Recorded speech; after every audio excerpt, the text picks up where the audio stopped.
Ciao a tutti carissimi amici del Go e ben ritrovati in questa nuova pillola dove andrò a raccontarvi come contare i punti. Molti di voi me l'hanno chiesto e sembra che sia un argomento che sta a cuore a parecchie persone. Devo fare però una doverosa premessa. La stima e il conteggio dei punti è un concetto importantissimo, però diciamo cozza un po' con il metodo di apprendimento che dovrebbe avere, a mio personalissimo avviso, un neofita sia assoluto che anche uno che ha le prime armi, diciamo tra il 30esimo, il 20esimo, anche il 15esimo Q. Nel senso che a mio avviso una persona che si ritrova all'interno di questa fascia di grado, indicativamente, dovrebbe dedicarsi a sviluppare delle capacità un po' più basilari. Fermo restando comunque che il conteggio di punti è un'attività trasversale, per cui se uno sin da subito si abitua ed impara un metodo per fare il conteggio di punti, ne andrà sicuramente a suo vantaggio. Padroneggiare il conteggio dei punti è un vero e proprio superpotere, a mio personalissimo avviso, perché ci dà la possibilità di avere sempre in mano il polso della situazione e sapendo se noi siamo in vantaggio o in svantaggio di punti rispetto al nostro avversario, questa diciamo consapevolezza ci dà l'opportunità di fare delle mosse appropriate e non avventate. Quello che andrò a dirvi è il mio personalissimo metodo di conteggio dei punti, che naturalmente va applicato nel momento in cui si gioca una partita dal vivo, magari un amichevole o tanto meglio in un torneo. Ne esistono moltissimi metodi, questo è il mio personale. Bisogna essere un po' smart con l'aritmetica di base, perché bisogna fare tante sottrazioni, tante addizioni molto velocemente, ovvero quanto più velocemente possibile, perché se siamo in un torneo con il nostro cronometro che va avanti, anzi che va indietro, riuscire a stimare accuratamente il punteggio in poco tempo ne va appunto a nostro vantaggio. Rinnovo come sempre a tutti voi quindi l'invito ad iscrivervi naturalmente al mio canale, a scrivere a questi mail per mandarmi i vostri SGF oppure richieste varie che avete, oppure a seguirmi su Instagram a questo indirizzo, oppure anche nel mio nuovo account di Telegram se volete contattarmi, sempre a questo contatto qui che vedete. Bando alle ciance, quindi andiamo a vedere come conteggiare i punti. Ed eccoci qua quindi con la stima del punteggio. Non farò grandissimi esempi sul Goban, nel senso che questo concetto, come detto in premessa, è trasversale e va oltre la strategia. Vi insegnerò un po' di trucchi che a mio avviso risultano idonei ed efficaci. Allora, innanzitutto sappiamo che Goban è 19x19, per cui 361 incroci. Allora, cominciamo già subito col dire i metodi più semplici. Se noi abbiamo una riga completa, appunto sono 19 punti su una riga intera, se sono due consecutive sono il doppio, il triplo, eccetera, eccetera. Per fare rapidamente i conti, per esempio in un caso come questo, potremmo determinare che abbiamo 20, 40 e 60 punti meno 3, ok? Quindi raggiungeremo subito la stima dei punti. Un altro trucco immediato che si può utilizzare quando ci sono vaste aree da stimare sono i quattro quadrati vicini. Ecco, quando noi vediamo 4 quadrati vicini in questo modo qui, sappiamo che abbiamo 9 punti, ovvero 3, 6, 9. Per cui se dobbiamo contare una lista contigua di più quadrati continui, ok, noi basta che contiamo al centro del quadrato, quindi l'incrocio, ne saltiamo 2, un altro incrocio, ne saltiamo 2 e un altro incrocio e via così dicendo. Perché ne saltiamo 2? Perché appunto questi 9 li contiamo, poi saltiamo questa fascia qui che è il cuscinetto tra i successivi due, di conseguenza se noi contiamo sul primo saltiamo appunto 1 e 2 e arriviamo al secondo, eccetera eccetera. Queste sono tecniche molto spicciole. Quella però più importante che vorrei dirvi parte da un presupposto. Come abbiamo detto appunto, 361 incroci, per cui per assurdo quando il Goban è tutto vuoto, noi sappiamo che ci sono disponibili al massimo per entrambi i giocatori 361 punti. Di questi 361 punti, mano a mano che andiamo a fare le mosse, quindi nero, bianco, eccetera, eccetera, questo monte punti totale da spartirsi per entrambi i giocatori comincia a decrementare, per cui 361, 360, 359, 358, eccetera, eccetera, eccetera, eccetera. Quindi già da questo semplice incipit, chiamiamolo così, possiamo già determinare una cosa. Sembra un po' l'uovo di Colombo, nel senso che è una cosa talmente banale che magari molti non pensano. Però se noi in qualsiasi momento della partita contiamo quante pietre sono state giocate, sappiamo esattamente quanti punti residui rimangono da potersi spartire. Come si fa quindi? Qui ho giocato pochissime mosse, ma facciamo finta di essere arrivati intorno alle 100, diciamo alle 200 mosse. Ecco, 200 mosse comincia già a essere la fine della partita. Facciamo 150, dai, 150 per stare più larghi. Come facciamo a fare questo tipo di calcolo? Allora, 150 mosse significa che se ne sono state giocate 75 per il bianco e 75 per il nero, indicativamente. Allora, il trucco molto pratico che vi consiglio di fare io è questo qui. Quando decidete, ok, è arrivato il momento di stimare i punti, contate tutte le pietre avversarie che sono presenti in quel momento nel Goban, una per una, ogni singola pietra. Partite dalla prima riga e cominciate, contate. Oltre a tutte quelle che avete contato nel Goban, avversarie, mi raccomando, sommate anche le eventuali catturate che avete voi. Ecco, se voi fate questo tipo di conteggio e lo moltiplicate per 2, sapete esattamente quante mosse ha fatto ciascun giocatore.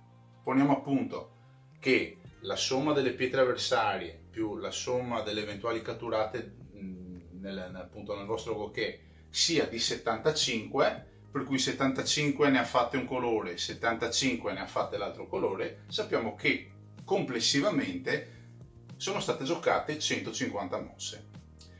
Quindi se noi ai 361 punti del Goban vuoto detraiamo queste 150 mosse, quindi 361 erano prima, ne togliamo 150, arriviamo presto al risultato che sono appunto 211 punti. Vuol dire che in questo momento della partita ci sono i 361 punti iniziali, si sono ridotti a 211 punti. Ok? Facciamo per fare i calcoli semplici che siano 210. Ok? Questi 210 punti, ok, totali, significa che ne rimangono 105 per un colore, 105 per l'altro colore. Benissimo. Di conseguenza possiamo tranquillamente dire che se in questo momento della partita in cui ho cominciato a fare la stima del punteggio ho più di 105 punti, sono in vantaggio io. Perché se sono 210 per tutti e io ne ho più di metà, vuol dire che sto vincendo. Per cui a questo punto c'è il vero e proprio conteggio dei punti. Molto semplice a dirsi, a farsi un po' meno, però il trucco che vi consiglio di utilizzare io è quello di contare le singole coppie all'interno del vostro territorio. Cosa vuol dire le singole coppie all'interno del vostro territorio? Che per ogni moku, perché i punti si chiamano moku, ok, mi viene a chiamarli punti, però è anche il caso che cominci a introdurvi questa terminologia giapponese. I moku nel nostro territorio li prendiamo 2 a 2 e li contiamo singolarmente perché una coppia vale 1, quindi 1, 2, 3, 4, 5. Qua è anche abbastanza semplice perché il territorio non è ben delimitato, però possono esserci casi in cui tutta la morfologia delle pietre che che danno appunto le sagome non diano sempre punti contigui, per cui possono essere anche accoppiati, però possono essercene magari uno di qua, uno di là, per cui voi a mente, a memoria, suddividendovi a quadranti il Goban, vi contate tutti i Moku e per ogni coppia contate uno. Tutte le eventuali pietre catturate o prigioniere, quindi morte all'interno del vostro territorio, assegnate anche quelle il valore 1, ok?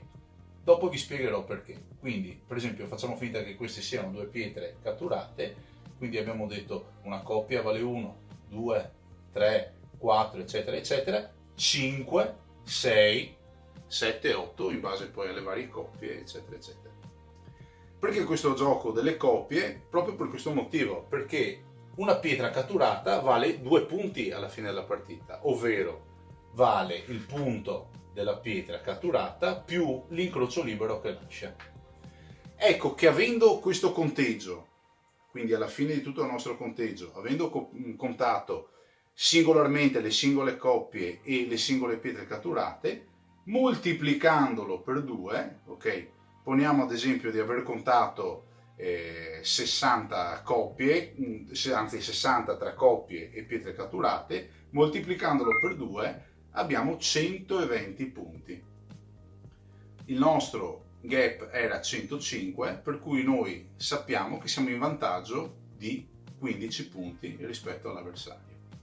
Ecco che se noi nell'andare avanti della partita riusciamo a mantenere sempre stabile questo gap, ok?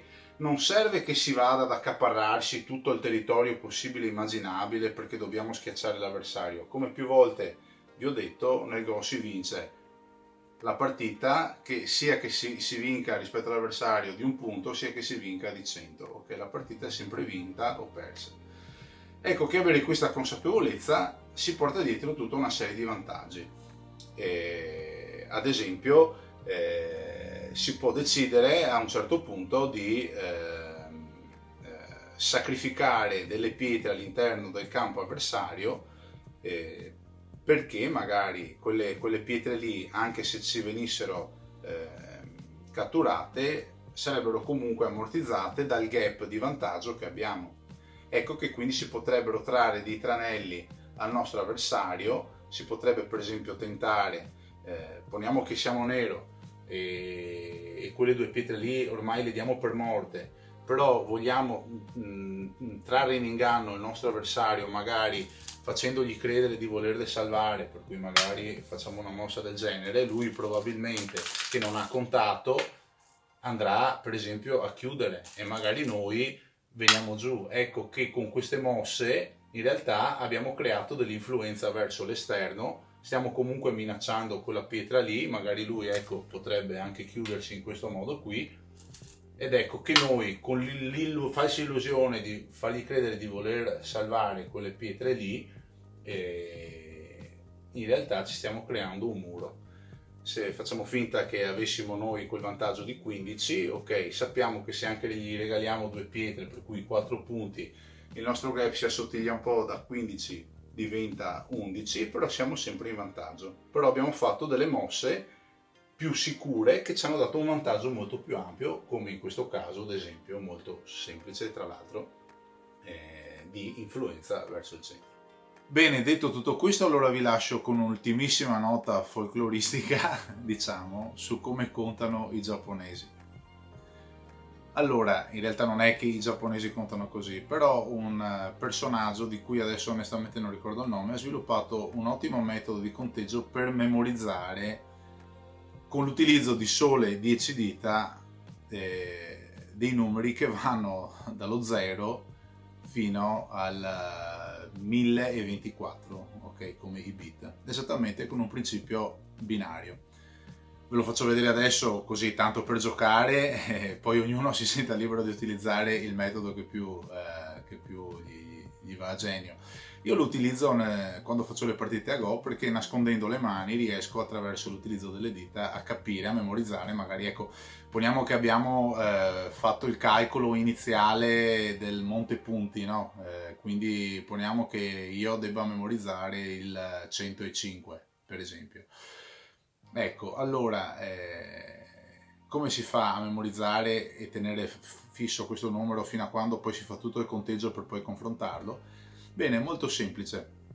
Noi attribuiamo un valore binario ad ogni dito delle nostre mani, per cui questo dito vale 1, questo dito vale 2, questo dito vale 4, questo dito vale 8, questo dito vale 16, ok? Questo dito vale 32, 64, 128, 256 e 512, ok? Per cui se noi abbiamo tutte e 10 le dita, 512 più il 100 più il 256 più il 128 eccetera eccetera eccetera, arriviamo a 1024. Un buon numero, diciamo, ben oltre il numero totale di punti che si attesta appunto a 300, per cui noi già con 9 dita riusciamo a coprire il nostro fabbisogno.